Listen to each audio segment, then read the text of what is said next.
Hello students. एक और बढ़िया सवाल देखिएगा। मान लीजिए x कोई एक धन पूर्णांक है। इस प्रकार की 7x+96 विभाज्य है। मतलब ये कोई संख्या है जो कि विभाज्य है किससे? x से। तो मैं इसको ऐसे लिख सकता हूँ कि 7x+96 ये जो संख्या है वो x से कट जाती है। तो पूछ रहा है x के कितने मान संभव हैं, how many values of x possible. तो हमें x की वो सारी वैल्यूज बताने कितनी पॉसिबल है। तो कैसे करें इसको? देखो, इसमें भी एक बहुत छोटा सा कॉन्सेप्ट छुपा हुआ पता। हर एक सवाल यूपीएससी लेवल पे कॉन्सेप्चुअल सवाल होगा, ये बात ध्यान रख लीजिए। सीधा फॉर्मूला लगाओ आंसर लगाओ वाला कंडीशन नहीं है, फॉर्मूला छुपा होगा। अब इसमें ऑप्शन देखें तो भाई ऐसे 10 मान हैं, 11 हो सकते हैं। अब ये वैल्यू मत समझ लें कि एक्स की वैल्यू 10 दे रखी है, 11 दे रखी है, नहीं। ये 10 ऐसे नंबर होंगे या 11 ऐसे नंबर होंगे जो इस एक्सप्रेशन को डिवाइड कर रहे होंगे, 12 ऐसे नंबर होंगे, या फिर अनंत अनेक, मतलब बहुत सारे होंगे, हम नहीं पता कर सकते।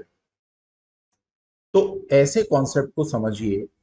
इसको थोड़ा मैं सिंप्लीफाई करता हूं। क्या हम इसको 7x/x प्लस 96/x नहीं लिख सकता? आप बोलेंगे बिल्कुल लिख सकते हैं।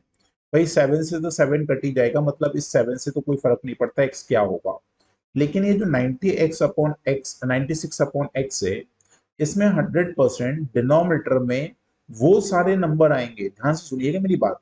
x के x जो वैल्यू है, इसके डिनोमिनेटर में जो x वैल्यू है, ये डिनोमिनेटर में जो 96 में x लिखा हुआ है, इसमें वो सारे नंबर आएंगे जो कि 96 को कटर कर रहे होंगे। तो यही तो कहोगे। जैसे फॉर एग्जांपल मैंने बोला 15 को कट करने वाले कौन कौन से नंबर हैं, तो आपने बोला सर ये 3 से भी कटेगा, सर ये 5 से भी कटेगा, सर ये 15 खुद से भी कट जाएगा।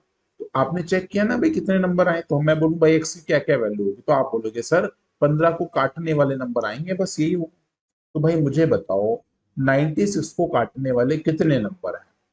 तो अब हमें यहाँ पे ये बात से बिल्कुल भी फर्क नहीं पड़ता कि वो नंबर कौन से हैं। क्यों? क्योंकि हमें यहाँ पे इन सभी नंबर का काउंट पूछा है। कितना होगा? 10 होंगे, 5 होंगे, 3 होंगे, 2 होंगे, 1 होंगे, कितने होंगे? तो यहाँ पे हम एक कॉन्सेप्ट लगाते हैं। क्या लगाते हैं? Number of factor. Number of factor निकालने वाला।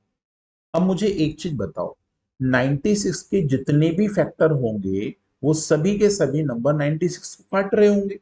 भाई यही तो सीधा सीधा कॉन्सेप्ट है। तो अब 96 के फैक्टर कैसे निकालें सर? कितने फैक्टर होते हैं? तो काउंटिंग ऑफ फैक्टर आपको आना चाहिए किसी नंबर का क्या होता है। तो हम क्या कर लें, 96 के पहले हम क्या कर लें, प्राइम फैक्टर बना लें। तो 96 को काटो, 2 से काटो, है ना। तो 2 चौके 8, 2 8 16। फिर 2 से काटो, 2 दूना 4, 2 चौको 8। फिर 2 से काटो, 2 एकम 2, 2 दूना 4। फिर 2 से काटो, 2 छंग 12। फिर 2 से काटो, 2 तीन 6। फिर किससे कटेगा? 3 एकम 3। तो हमें यहाँ पे जो काउंटर मिले हैं वो मिले हैं 2 की पावर कितनी दो बार आई है? 1 2 3 4 5। तो 2 की पावर 5। और क्या लिख सकते हैं? 3। तो 3 कितने बार है? 1। तो हम बोल सकते हैं जो नंबर ऑफ फैक्टर होंगे वो कितने होंगे। तो पहले तो अभी हमने क्या कर दिया, फैक्टर निकालिए, फैक्टर ऑफ 96। तो फैक्टर ऑफ 96 कितना आ गया? 2 की पावर 5 इंटू 3 की पावर 1। हम ऐसा लिख सकते हैं। अब हमें चाहिए नंबर ऑफ फैक्टर क्या होंगे। तो बेटा नंबर ऑफ फैक्टर जब भी निकालते हैं तो जो पावर गिवन होती है, बिल्कुल ध्यान सुन लेना, बस यहीं पे आपका सॉल्यूशन बन जाएगा। आपको ज्यादा कॉन्सेप्ट में नहीं छेड़ूंगा मैं। जो नंबर लिखा होता है पावर का, उसमें बस एक जोड़ दिया करो। जो नंबर लिखा होता है उसमें कितना जोड़ना होता है? एक। तो 5 में एक जोड़ेंगे तो बेटा 6 आ जाएगा, और यहाँ पे एक में एक जोड़ेंगे तो 2। तो 6 का दुगना कितना होता है? 12। इसका मतलब 96 के जो नंबर ऑफ फैक्टर होंगे, ध्यान सुनिएगा मेरी बात, नंबर ऑफ फैक्टर 96 के जो होंगे वो कितने होंगे? 12। इसका मतलब इस संख्या को 12 ऐसे नंबर काट रहे होंगे, ठीक है। तो इसका मतलब x की कितनी वैल्यू पॉसिबल है? तो आप कहेंगे 17। तो इस सवाल का सही आंसर हो गया 12। बढ़िया कॉन्सेप्ट था। देखो अब दो दो चीजें पूछ ली उसने, नंबर ऑफ फैक्टर आपसे पूछ लिया, फैक्टराइजेशन पूछ लिए। तो ये छोटे छोटे कॉन्सेप्ट आपके पेपरों में उलझे होंगे। चलिए मिलते हैं अगले सवाल में। Thank you.